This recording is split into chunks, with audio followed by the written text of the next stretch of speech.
En el marco de la cátedra Daniel Cosío Villegas de la Facultad de Estudios Superiores Zacatlán, a cargo de la doctora Virginia Medina Ávila, entrevistamos al periodista Arturo Rodríguez. Licenciado en Periodismo, con estudios de Derecho, Política Simbólica, Derechos Humanos y Análisis Político. El reportero del semanario Proceso, de 2005 a 2010, fue corresponsal en el norte del país, donde abordó la problemática de la violencia, la militarización y la violación de derechos humanos.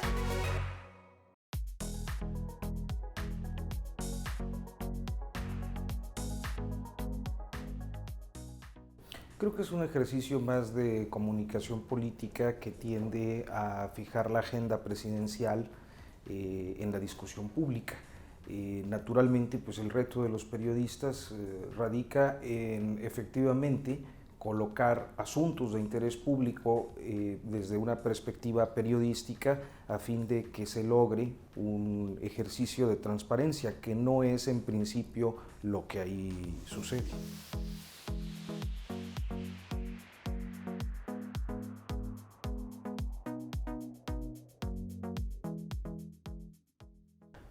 Yo creo que hay muchos temas en la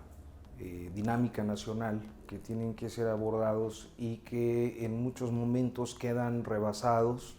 por este ejercicio de comunicación política. O sea, como planteo,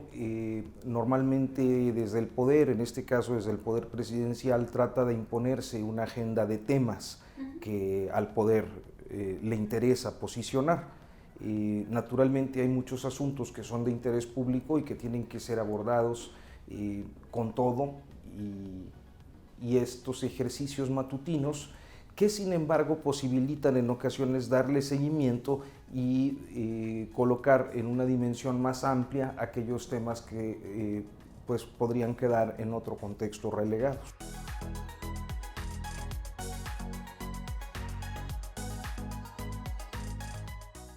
Bueno, en principio esta serie documental tuvo una serie de entrevistas entre sus diferentes secciones, una serie de entrevistas con personalidades que ya sea como protagonistas o como investigadores del movimiento estudiantil del 68, tenían alguna perspectiva que resultaba interesante exponer, especialmente para un público joven que no estuvo de manera directa relacionada con el movimiento estudiantil,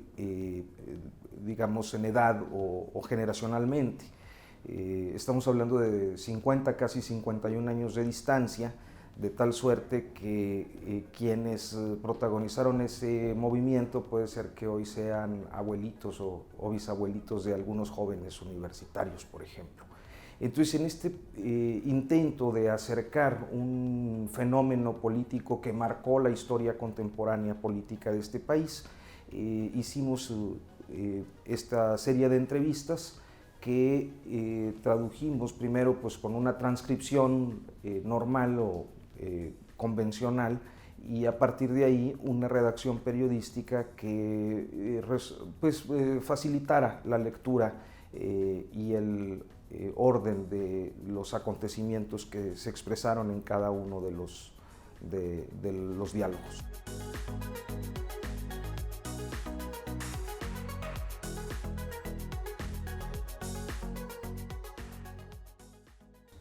Creo que una de las perspectivas que quizás pudieran resultar interesantes es la exploración de algunos temas que, si bien hay autores que han abordado de manera exhaustiva,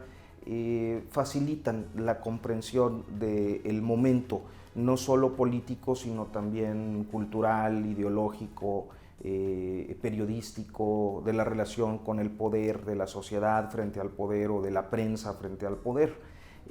Creo que en muy pocas páginas se logra sintetizar esta atmósfera de cambios, de transformaciones, una atmósfera revolucionaria que ciertamente no es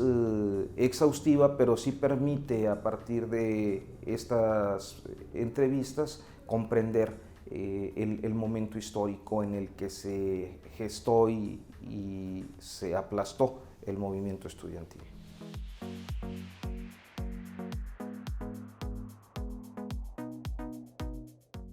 Yo supongo que sí, pero que como muchos de los procesos políticos y sociales que han tenido que enfrentar el proceso represivo histórico en México, está sujeto a a una reconciliación a partir de la justicia, que es algo que se ha negado históricamente, no solo en el caso del 68, sino, insisto, en todos los procesos sociales y políticos que han sido reprimidos. Es decir, a partir del 68, si lo tomamos como un parteaguas, tendríamos que considerar todo el proceso de la Guerra Sucia de los 70s y de los 80s, los diferentes momentos en los que la vida pública se vio trastocada por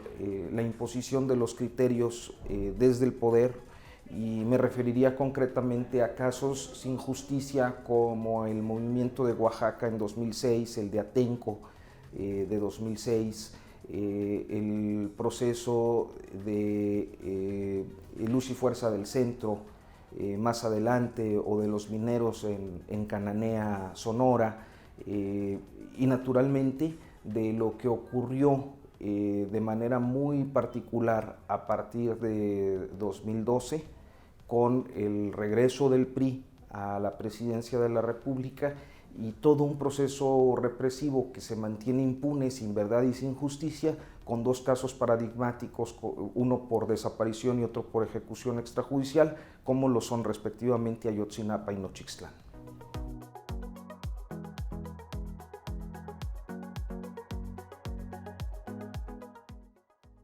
Pues creo que una memoria como esta, a pesar de los muchísimos libros y producciones editoriales y de todo tipo que hubo en la conmemoración de los 50 años, no podía quedar únicamente como un archivo de audio por ahí alojada en una plataforma que además es privada, que es de paga. Entonces consideramos la posibilidad de que, dado el valor que en nuestra perspectiva o en mi perspectiva tenían las entrevistas que se realizaron, era posible generar un documento impreso que también pudiera llegar a otros públicos y que a otras audiencias, dicen ahora, y que pudiera convertirse pues en un testimonio que quedara también sobre el papel, que es algo a lo que también generacionalmente estamos muy apegados algunos, y que me parece era un ejercicio que de manera muy personal yo quería realizar. Es decir,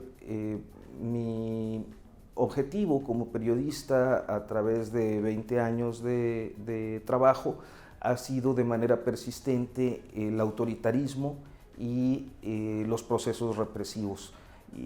que pude documentar como reportero en ese periodo.